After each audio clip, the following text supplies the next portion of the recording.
quisiera un día que nos pusiéramos a platicar de cómo le haces para tomar fotos, qué equipo nos recomiendas, o sea, hablar de tu carrera como fotógrafo, pero me parece que desgraciadamente, pues el imperio no nos deja descansar, o sea, estamos con hay dos temas que vamos a platicar. Primero que nada, perdón, me emociona mucho saludarte, mi querido Cristian. Primero que nada, ¿cómo estás? Buenos días. Hola, Rey querido, encantado como siempre de estar acá con vos cada miércoles y con tu audiencia. Y sí, sinceramente, hace unos días me entrevistaban para la cadena iraní en idioma español, Hispan TV, y decía, es un diciembre para el infarto, sin duda, no nos están escatimando emociones fuertes. Así es, pues para todos los que acaban de sintonizar Oriente Capital, le damos la bienvenida a Cristian La Mesa. Vamos a platicar de la verdadera política y hay dos temas que quisiera abordar y me gustaría abordarlos en este orden por el tema cronológico. El golpe de Estado de Estados Unidos, acá hay que decirlo con todas sus letras y como es, a Siria, y el asesinato del general ruso. El terrorismo también manejado desde Washington, hay que decirlo así. Son esos dos temas. Cristian, empiezo por el golpe de Estado, por esta narrativa que platicábamos la semana pasada, ahora resulta que las cárceles llenas de cuerpos putrefactos, el día de hoy lanzaron esta notita bastante siniestra, porque hay gente que la cree, que ese es el problema, la gente lo cree, Cristian, de fosas clandestinas, muchísimos muertos, y ya apareció la palabra mágica en los medios, el dictador de Siria, que está, ¿dónde? ¿Y quién lo está cuidando? Putin. Ah, qué bonita narrativa nos quieren vender. Sí, es un montón de cosas que se juntan en el escenario sirio realmente. Por supuesto que la propaganda occidental ya vino demonizando al gobierno de Al-Assad para justamente justificar este embate en el cual, como suele ocurrir, utilizaron fuerzas terroristas creadas por ellos mismos, digo, por Estados Unidos. Siempre hay que recordar que incluso muchos de los terroristas de Al Qaeda en Siria, al caer heridos, eran atendidos, se les daba atención médica en hospitales israelíes. Esto es algo que los grandes medios de comunicación occidentales, por supuesto, que soslayan. Así que, y siempre, bueno, siempre es necesario esa demonización para tratar de justificar ante la opinión pública occidental sus acciones. Lo hizo, ya esto es histórico, lo hizo el régimen nazi a través de un magnate de los medios estadounidenses como William Randolph Hearst, en el periodo entre guerras, a partir de la llegada al poder de Hitler, para justamente demonizar a la Unión Soviética y justificar la posterior invasión. Estas son cosas que se hacen, son de manual y en el caso de Siria, por supuesto que la principal autoría, a mi modo de ver, es el de Estados Unidos, pero no hay que soslayar ni dejar de tener en cuenta el protagonismo que tuvo Turquía y que sigue teniendo, el de Israel también, y curiosas coincidencias, ¿no? Como la enorme alegría de Netanyahu felicitando a los luchadores por la libertad, por supuesto que lo digo irónicamente, pero también jamás desde Palestina felicitando a los terroristas que habían derrocado a Al-Assad. Esas son coincidencias que a veces no se tienen muy en cuenta y que son bastante significativas y que también es significativo tener en cuenta cómo sobre esto escribí hace poquito un extenso artículo, ¿no? Como hay grupos terroristas que en su propia génesis y desde hace muchísimas décadas tienen el sello de los intereses occidentales. Sí, y yo creo que es muy importante tener en cuenta que nuestro querido auditorio pues entienda, nosotros tenemos que hacer el mayor contrapeso posible. No era dictador. Hay un tema que discutiremos en otra ocasión, si te parece, mi querido Cristian, en relación con cómo le duele a la narrativa de Occidente que una persona esté mucho tiempo en un cargo, ¿no? O sea, por fuerza lo califican de dictador. O sea, tú tienes que estar 6 años, cuando mucho 8, ¿no? Y ya. y te tienes que ir, pero eso no significa que los grupos detrás del poder se vayan, es lo que la gente luego no entiende o no ve, es una forma muy linda de hacer esto invisible. Bueno, pues vamos a estar atentos, muy triste este golpe de Estado, ya narrabas muy bien y vamos a compartir tu artículo en Oriente Capital, vamos a poner la liga en la descripción para que ustedes pues conozcan con verdadera profundidad esta crisis en Siria provocada por los Estados Unidos. La verdad, Cristian, no la vimos venir, no se vio venir, lo hicieron muy bien, estábamos todos volteando a Gaza, estábamos todos volteando a otro lado y ¡pum! De repente golpe de Estado financiado, exitoso. Afortunadamente la familia, ahora sí que del ex presidente de Siria, Bashar al-Assad, pues pudo salir y pudo refugiarse en Rusia, tuvo el tiempo, no lo flagelaron como a Saddam Hussein ni como a Muammar Gaddafi, no los castigaron, afortunadamente, ¿no? Afortunadamente. Ahora, en el tema de Rusia estoy muy preocupado porque ahora terrorismo en Moscú. No importa quién agarren, quiero que Estados Unidos sigue con esta fórmula que, como dices, creo que me gustó esa palabra, es una fórmula, es de manual.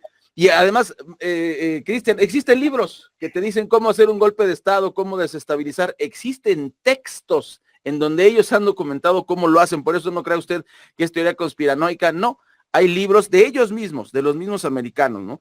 Pero quisiera, en el tema de Rusia, estoy preocupado porque, pues, si insisten con provocar, lo están haciendo en el caso de China con Taiwán, en el caso de Rusia, pues ya un acto terrorista que mata a un alto elemento del ejército de Rusia que tiene que ver, pues, y además el nombre y el apellido, con armas químicas, como para que la gente diga, ay, qué bueno que lo mataron, ¿no? Platícanos cómo toma Rusia este maldito atentado terrorista de los Estados Unidos en Moscú. Bueno, son la cabeza invisible, dijeron, ya dijo Washington, no, pues nosotros ni sabíamos. Mira, es muy interesante todo lo que planteas. Si me regalás un minuto, me gustaría agregar apenas unas cositas sobre esto que vos marcabas de los periodos en el gobierno, ¿no? Lo efímero que es o que debería ser para los intereses occidentales, para estas corporaciones, que el poder político sea endeble. Vos fíjate, si Putin hubiese estado tan solo 8 años al frente del Ejecutivo ruso, la Rusia de hoy no existiría. No Claro. se puede consolidar un cambio político tan grande como el que lleva adelante Putin en 8 años, ni siquiera en 12. Claro. Entonces, y yo siempre cito el ejemplo de Franklin Roosevelt, cómo murió en el ejercicio de su 4º mandato consecutivo. Franklin Roosevelt desoyó esa ley no escrita que existía de no más de 2 periodos, una tradición instaurada supuestamente por George Washington, pero que no estaba escrita. Y él sabía que para dar vuelta al país en la dirección que él quería, no podía ser con 2 periodos de gobierno. Eso le valió incluso resistencia de su propio partido. Y ahí vemos cómo los intereses corporativos, que sí son permanentes, ¿no?, en sus políticas y que lo hacen a largo plazo, justamente les interesa que el poder político sea así de endeble. Entonces, cuando yo escucho a los progresistas que hablan de lo nocivo de eternizarse en el poder y toda esa demonización que hacen, que es funcional a los intereses de las corporaciones, yo te diría que no sean tan estúpidos y que entiendan cómo se tiene que manejar el poder, que no hay que tenerle miedo a la palabra poder. Y una cosa muy cortita antes de meternos en Rusia, lo del 7 de octubre del año pasado, cuando Hamas hizo el ataque terrorista contra población civil en Israel, yo no sé si ahí no comenzó el golpe de Estado en Siria. Ok. Después en otra oportunidad vamos a abordarlo profundamente, pero yo no sé si esa acción, que si vos lo ves desde lo táctico, desde lo estratégico, no trajo más que desgracia al pueblo gazatí, no le trajo ningún beneficio, que uno se preguntaba, ¿por qué hacen esto? ¿Por qué desde Israel, que sabían que se estaba preparando, no hicieron nada para evitarlo? Claro. Tal vez fue una cortina de humo que permitió el ataque a Hezbollah y que permitió al final del día justamente la destrucción del gobierno de Al-Assad y que tuviese que salir de Siria. Y respecto a lo de Moscú, sí, por supuesto, igual, a ver, es la primera vez que atacan con esta metodología terrorista y que matan a un tan alto funcionario, un teniente general, héroe de la Federación Rusa, condecorado con el máximo galardón que otorga a las fuerzas militares el Estado ruso. Y un funcionario que había denunciado esos laboratorios ilegales, clandestinos en Ucrania, que experimentaban con armas biológicas incluso, tratando de experimentar, incluso esto yo llegué a leer en algunos documentos en ese momento, que buscaban un virus que atacase selectivamente a la etnia eslava. Sí. Una locura demoníaca realmente. Entonces, imagínate la importancia de este general que fue asesinado, pero también tenemos que recordar que no es el primer atentado terrorista de este tipo en Moscú. Sabemos que se asesinó vilmente a la hija de Alexander Dugin, a Daria. Sí. Se asesinó vilmente a periodistas con este tipo de mecanismos. Y esto, por supuesto, desnuda, ya que este hecho, el del general Kirillov, ya fue admitido a través de Reuters, el SBU, que es el Servicio de Inteligencia Ucraniano, y realmente esto muestra lo que es yo lo dije desde hace mucho tiempo, desde antes que comenzara la operación militar especial, porque esto empezó en 2014, lo sabemos, que es el de Kiev. No solo es un sistema corrupto y mafioso, sino que también es un sistema terrorista. Es un Estado que lleva adelante terrorismo y eso es solventado, es sostenido por los Estados Unidos y por la Unión Europea y por la OTAN, lo cual es realmente, cuando ellos señalan a países como patrocinadores del terrorismo, bueno, no sé cómo no se les cae la cara de vergüenza, porque ellos son verdaderos patrocinadores del terrorismo. Y justamente cuando vos muy bien decías que la división a la cual dirigía este general, que era la de lucha contra los ataques o los posibles ataques químicos, radiológicos y biológicos. O sea, era la división rusa que justamente es la defensa a ese tipo de ataques. No es un grupo que lleva adelante guerra química, radiológica o biológica, sino todo lo contrario. Entonces realmente es cómo dan vuelta la verdad diciendo, como había denunciado supuestamente Kiev, que era un objetivo legítimo porque habían atacado con armas químicas en Ucrania, algo que es absolutamente falso, porque primero que no es el proceder del ejército ruso, no necesita apelar a armas químicas o biológicas, porque aparte hay que recordar que se dice en la jerga militar que las armas químicas son las armas de destrucción masiva de los pobres, de los países pobres. Claro. Rusia, con el principal arsenal nuclear, justamente no necesita, y menos aún, utilizarlo en territorio donde hay población rusa, ucraniana, rusófona, ucraniana, que es sentimentalmente perteneciente a lo que es el pueblo eslavo unificado con Rusia. Entonces, pero obviamente usan todos estos argumentos como para, como la otra vez decía Jen Moscú en este foro sobre las noticias falsas, te dan una noticia que es real, pero la tergiversan al punto de que el subtítulo es como, bueno, pero en definitiva había motivos para hacer esto. Claro. Como fue que hicieron cuando intentaron matar a Robert Fico, que poco menos era un lástima que no lo lograron. Sí, por supuesto, Cristian, yo creo que es muy importante que nosotros lo pongamos en foco, ¿no? Porque es preocupante, son actos terroristas, ya lo hemos dicho aquí en el tema histórico. Estados Unidos es un país que manda a pelear a todo mundo para después nada más llegar y tomarse la foto. literal. En las dos guerras mundiales eso fue lo que pasó.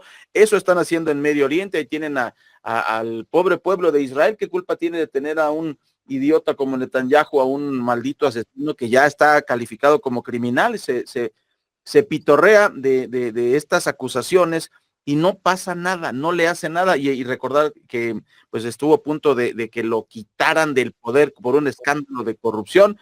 Pues, lo salvó la campana. Y como dices, es una tristeza nada más que los sirios no pudieran ver que venía este golpe de Estado, ¿no? También ahí falló, tanto le falló la inteligencia a Israel para detectar este ataque de Hamas, como también le falló la inteligencia siria para pues darse cuenta de esto. Yo creo que fue como cuentagotas, una cosa muy difícil de detectar, ¿no? Pero bueno, en el caso de Rusia, yo te preguntaría, pues ya dijo Moscú que va a haber represalias, ya hay ahí el nombre de alguna persona, pero me parece que eso es como la punta del iceberg, ¿no? Como para tranquilizar a la gente. La pregunta sería si, ¿cómo va a responder? Porque Rusia no va a responder de manera terrorista, pero cómo va a hacerlo? Y además quisiera preguntarte en esto, te platico, ahora sí que te cuento el chisme, seguramente ya lo sabes, pero tanto Francia como Alemania, dos de los grandes aliados de la OTAN y de los Estados Unidos, pues tienen broncas económicas, todo por este castigo que le está dando Estados Unidos a, a Rusia, y pues Alemania ya incluso hasta desconoce el gobierno, ¿no? Tenemos un gobierno acéfalo en Alemania, y recordemos que Alemania era un gran consumidor del gas ruso. Entonces ahorita hay problemas económicos serios en Europa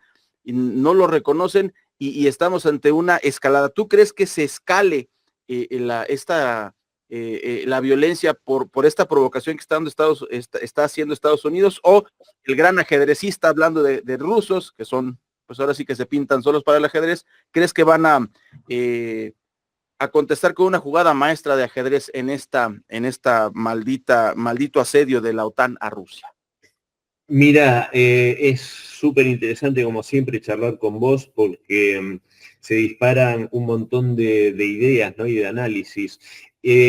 Vos hablabas del virtual estado de acefalía de Alemania, y Francia no está muy lejos, te digo. Pero ¿sabés qué es lo más grave de este mes y 2 días que nos faltan para poder tal vez respirar un poco más aliviados?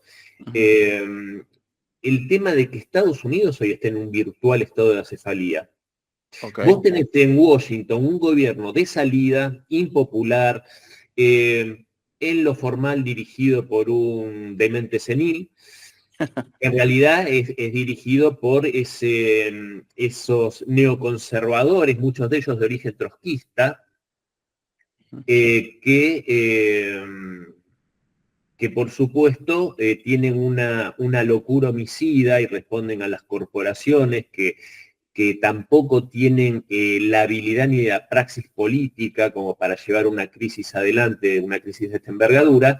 Entonces, eso es lo realmente grave. Tenemos un mes y 2 días por delante en los cuales puede pasar cualquier cosa, porque no se sabe quién está al mando. Donald Trump dijo, es una estupidez que hayan autorizado a Kiev a usar armas estadounidenses en profundidad en territorio ruso. Dice, yo nunca lo hubiese autorizado, ¿por qué no me consultaron? Yo soy el que fui electo, ¿cómo no me lo consultan? Más claro no lo pudo decir, lo dijo públicamente. Aparte, calificar de una estupidez esa medida, por supuesto que califica de estúpido a Zelensky y a Biden. Se queda un poco corto con la calificación, pero me parece bien. Entonces, eso es lo más peligroso que yo veo, que realmente no es exagerado estar como nos muestran las películas, los presidiarios marcando los días en la pared con rayitas, hasta el 20 de enero estar en esa situación, porque la escalada creo que puede ser muy peligrosa. Vos me preguntabas qué va a hacer Rusia. Sí. A ver, tenéis dos cosas. Primero, a pesar de lo que dicen muchos ignorantes, que Putin es un asesino, despiadado, violento y todas esas pavadas que dicen, tenemos que dar gracias que Putin ocupa el Kremlin porque es una persona tan moderada que si hubiese estado otro en su lugar, tal vez el mundo ya sería una pila de ceniza radioactiva, porque muchas líneas rojas cruzaron estos tipos.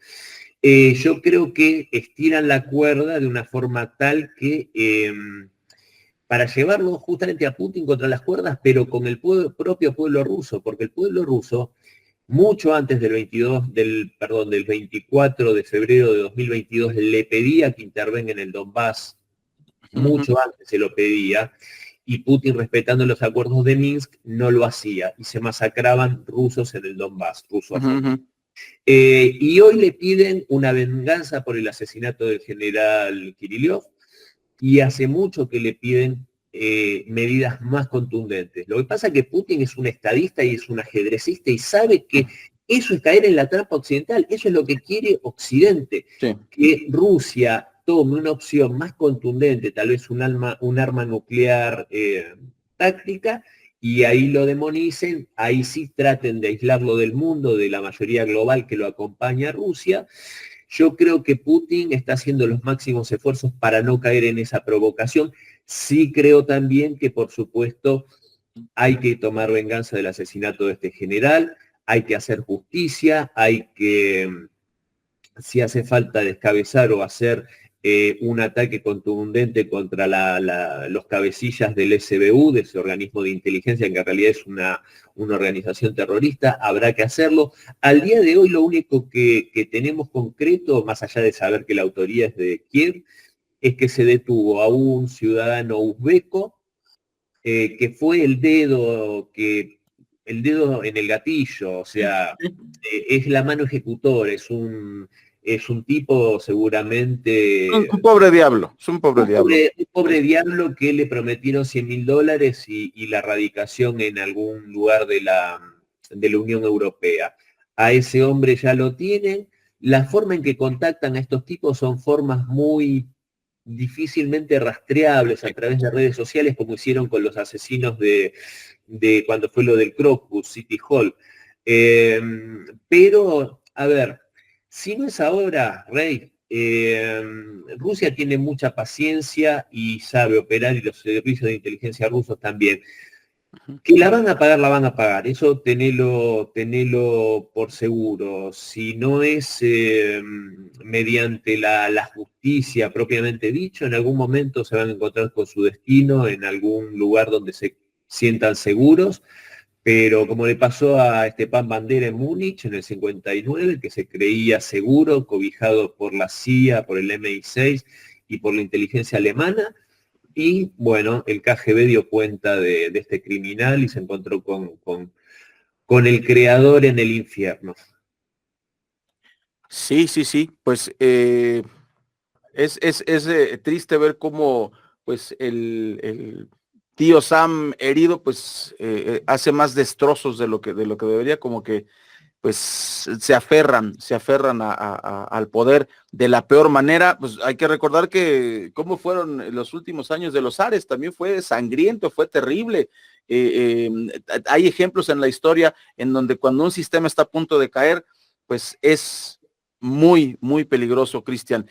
Pues bueno, estamos llegando al final del último programa de la última charla de este año. Vamos a extrañar estos miércoles, vamos a regresar en enero con más de estas charlas. Por lo pronto, pues yo les invito a que nos acompañen a través de redes sociales. Vamos a publicar este interesantísimo artículo que hiciste, Cristian, para tener más el contexto de lo que usted no va a encontrar ni en Televisa, ni en TV Azteca, ni en la BBC de Londres, ni tampoco en el New York Times, ni en el Washington Post. Esto no está en el mapa de la prensa corporativa, o precisamente porque no quieren que usted lo sepa.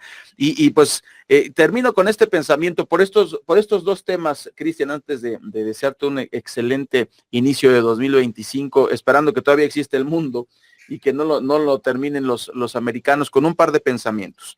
Decías tú lo de la guerra química, eso ya existe. Yo quisiera compartir el caso de mi papá. Él murió por este maldito bicho del COVID, que yo creo que fue una creación de los americanos. Nos quieren inventar que fue un accidente de los de los chinos para ponerlos como los malos. Eso no fue así. Quisieron acabar con los chinos y los chinos acabaron con el bicho. Eso es admirable. Pero ¿por qué lo quiero decir? Porque lo que tú comentaste es completamente cierto. Fue focalizado a un sector muy adulto y a través de los pulmones. Yo comento el caso de mi papá porque él se enfermó de la cepa llamada Omicron, que era supuestamente menos letal que la primer cepa. Y sin embargo, como él era el target, o sea, era personas arriba de 40 años con obesidad, con diabetes y adultos mayores. Mi papá tenía 81 años y no resistió, o sea, y se fue, aunque ya había algunas soluciones, simple y sencillamente, o sea, pongo el ejemplo por lo que tú dices de las guerras químicas, que eso puede suceder. Y perdón que me alargué en el ejemplo, porque quiero cerrar con esta idea. Si de repente tenemos otros Wikileaks y vemos correos electrónicos donde se ordena este tipo de ataques, donde se manda y se pide, desarrolla esta arma que tenga estas características, imagínate pues lo terrible, y sin embargo esta gente defiende sus correos electrónicos y estas suciedades que cometen contra la humanidad como secretos de Estado, ¿no? De seguridad nacional. Y desgraciadamente, pues esto pasa, como tú dices, por la deep web, ¿no? Cómo contactan a estos rufianes, cómo contactan a estos terroristas, y pues ocultándonos que fue un acto terrorista. Yo no quiero, igual no vamos a estar aquí, ni tú ni yo, dentro de 80 años, pero que luego salgan los correos electrónicos y las comunicaciones de cómo se operó todo esto desde el Estado profundo, ¿no? Sí, es muy cierto lo que decís y lo más aterrador es que estos tipos no tienen límite en cuanto a lo que están dispuestos a hacer para conservar el poder o para destruir a quienes se les oponen. Uno de los casos más escalofriantes tal vez es el de Muammar Gaddafi. Sí. Que incluso hasta la perversión de llegar al hecho de que sea linchado por una turba, Sí. De la forma más humillante. A Saddam Hussein por lo menos lo ejecutaron. Fíjate Sí. lo que uno tiene que decir como para decir, bueno, por lo menos fue menos mala la suerte de Saddam Hussein. Sí. Pero bueno, eso nos tiene que mostrar el camino como para tratar de seguir repitiendo esto y de influir en lo que uno puede influir para, como también hace poco, creo que lo hablábamos también acá, pero decía en Moscú que se tiene que salir de la lógica defensiva para entrar en una lógica que tenga más que ver con la ofensiva a estas fuerzas, de empezar a usar un poco, si se quiere, sin caer en el terrorismo atroz que estos tipos ejercen, pero sí algún tipo de ofensiva, a ver cómo se sienten cuando los empiezan a desestabilizar a ellos. Sí, así está, pues nosotros vamos a continuar, te agradezco mucho. La verdadera política con Cristian La Mesa aquí en Oriente Capital. Cristian, un abrazo hasta Argentina, ojalá que tengas un inicio de año espectacular. Yo en lo particular, por eso no por nada algunos me dicen que soy el Grinch, yo esto del año nuevo, del calendario romano, pues sí lo festejo, ¿no? Pero me parece que esta renovación que debemos hacer tiene que ser todos los días, ¿no? Ahora sí voy a aprender inglés, ahora sí voy a bajar de peso, ahora eso tiene que ser día a día y no esperarnos a que se llegue el 31 de diciembre o el 1 de enero para hacer estos cambios. Cristian, te agradezco muchísimo estas maravillosas charlas de los miércoles y pues deseo que todo lo mejor para ti y tu familia en este inicio de 2025. Muchísimas gracias, Rey. Yo por mi parte feliz, como siempre lo digo, de estar con vos. Y te mando un gran abrazo y los mejores deseos para vos, para tu familia, para el querido Brasil, para el maestro Córdoba Morán, para toda la audiencia, para todo el pueblo mexicano. Un abrazo de todo corazón desde Pergamino, Argentina. Y que tengamos realmente un 2025 que vea cómo el mundo empieza a cambiar, no vertiginosamente, pero tal vez de a poco, a una versión mucho mejor de lo que vimos en las últimas décadas o en los últimos siglos incluso. Así que yo creo que estamos en un momento muy peligroso, pero también muy interesante lo que suele suceder y también por el cual podemos esperanzarnos en un mundo mejor. Esa es la lucha de hoy. Así que un gran abrazo. Así es, Cristian. Vayamos por este mundo multipolar. Queremos un mundo multipolar, no un mundo unipolar. Ahí platicamos media hora las consecuencias de este mundo unipolar. Vamos por el multipolar para todos, que todos nos beneficiemos y que no nos acabemos el planeta. Cristian, muy feliz año, feliz Navidad, un abrazo muy fuerte. Nosotros vamos a la pausa aquí en Oriente Capital. Nos despedimos de los que nos vieron en vivo a través de YouTube, rayacosta.oficial, y también a quienes nos siguen aquí en Oriente Capital.